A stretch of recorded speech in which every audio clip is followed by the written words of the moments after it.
Hi students, in this session I am going to continue NEET preparation series 2020. This video covers previous year NEET questions from haloalkanes and haloarenes. Part 1 already discussed. This is a part 2. Let us see the questions which I gave for you. First question, CH3, CH2, CH2Br.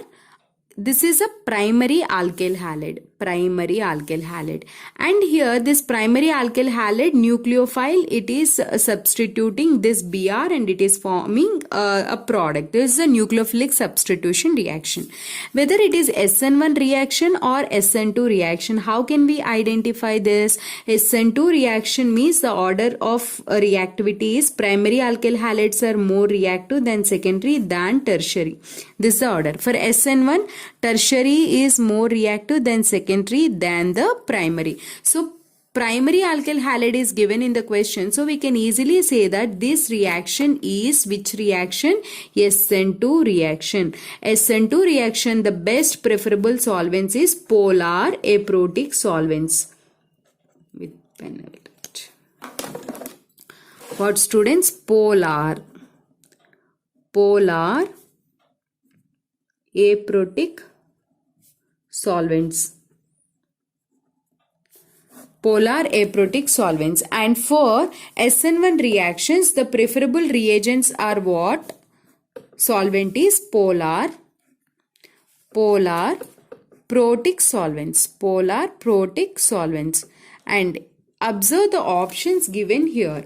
Ethanol is a polar protic, so it proceeds. It needs for SN1 it is required, and this is also required for SN1, and this is also required for SN1 because these three are polar protic solvents. And N, N dimethyl formamide is the best solvent because this is a polar aprotic solvent and which is useful for our SN2 reaction. Easy. Next question. Which of the following biphenyls is optically active? The main condition, see, this is a biphenyl. This is a two benzene rings are there, then we call it as a biphenyl. And in case when they show the optical activity is when their ortho positions are hindered.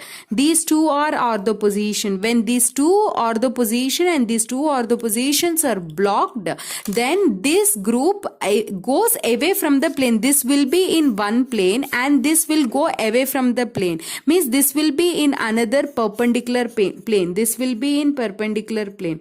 When it goes to the perpendicular plane, if you observe their mirror images will be you can say non-superimposable, and it shows an optical activity because only because of this ortho substitutions are positions are blocked. If you observe in these cases, ortho positions are not blocked completely. Here ortho positions are just vacant. In this option, ortho positions are completely blocked by bulky groups.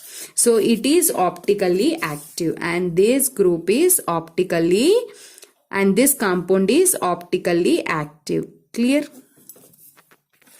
So our answer is option D. Next question. In an SN1 reaction on chiral centers, this is one of the little confusing question because SN1 reaction, if we observe, SN1 just now we discussed that tertiary are more reactive because tertiary carbocation is more stable. SN1 reaction takes place through the intermediate carbocation, and take any alkyl halide which is tertiary. For example, I'll take this tertiary alkyl halide, and here slowly it starts forming carbocation. It's a slow step and it is a rate determining step. It is the reaction started, it is formed this carbocation. The reaction started and it is formed carbocation, and See here, it is formed this it is forming this carbocation. During this time itself, nucleophile starts trying to attack. When the nucleophile trying to attack, because of this bulky group, it cannot attack from front side, so it starts attacking from back side, and we get an inversion product like this. 3 CH3 groups will be this side, and we get an nucleophile. Whatever the nucleophile it is coming, it come and attack from back side, and we get the inversion product.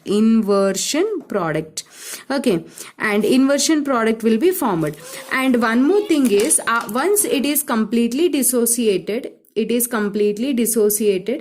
forms a carbocation. Once carbocation is formed, it will be, the shape is like planar shape. This is a carbocation. This only I am writing like this for understanding. And now nucleophile can attack from front side as well as it can attack from back side. Nucleophile can attack both the sides, front side as well as a back side. When it can attack from front side as well as a back side, then we get here two products. One is inversion product, another one is retention product. Means 3 CH3 same one side and nucleophile is attacked from back side, and another case 3 CH3 this side and nucleophile is attacking from front side. So this is inversion product, this is retention product. It means one is D form, another one is L form. Both cancels with each other and racemic mixture will be formed. Okay, one rotates towards the right hand side, other rotates towards the left hand side. But here, when compared to the retention product, little inversion products is more.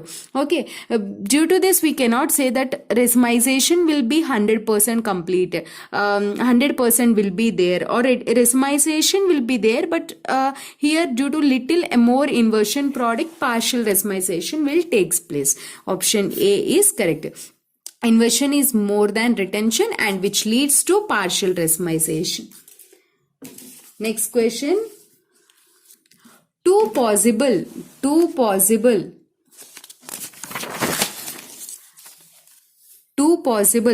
stereo structures of, see, this is the structure given, CH3HOH lactic acid, and this is optically active because are called the two possible optically active isomers. What we say, students, take its mirror image like this, mirror image. And whenever mirror images, you keep this mirror image on the top of this, like my left hand, and if I keep my right hand on the top, then both are, you can see that non-superimposable. Means this, if you keep exactly on top of that, you won't get the same structure. So these are non-superimposable, we say. If suppose if this side and this side, if you keep this exactly on the top of this, if you get same structure, those are superimposable. Here it is non-superimposable. So non-superimposable mirror images are called enantiomers. These are called what, students? Enantiomers. If they are superimposable, then diastereomers. If they are diastereomers, yes, so enantiomers is our answer.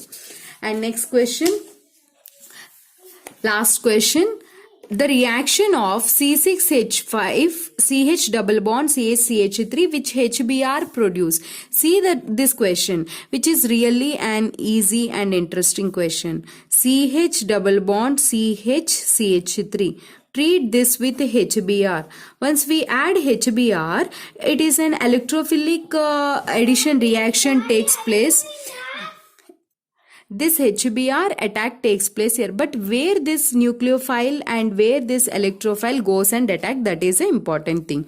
And there are two ways. For example, bond is breaking and we get a carbocation here, carbon anion here. That is one possibility. I'll draw here. Observe CH single bond CH3. Suppose here carbocation is formed and here carbon anion is formed. And one more possibility what we think is here carbocation is formed and here carbon anion is formed. So here attack of H plus takes place and we get this carbocation. First always electrophile attacks here, right? Then here if it is a electrophile attacks, then we get a carbocation. When compared to this is which carbocation? Secondary carbocation. This is also secondary carbocation. But this carbocation is more stable when compared to this, because here pi bond and carbocation are conjugation. In this case pi bond is not in conjugation, so this carbocation is more stable. Carbocation is more stable due to resonance. When this carbocation is more stable due to resonance, then attack of Br minus takes place here and we get the product. Here Br attack and CH2 CH3. Okay na? So our answer is option 3. I hope you understood the topic questions what I discussed today, and still you didn't subscribe to my channel. Subscribe to get more videos. Let's see in next video with the best trick. My name is Komali. I am your chemistry mentor. I thank you so much for watching.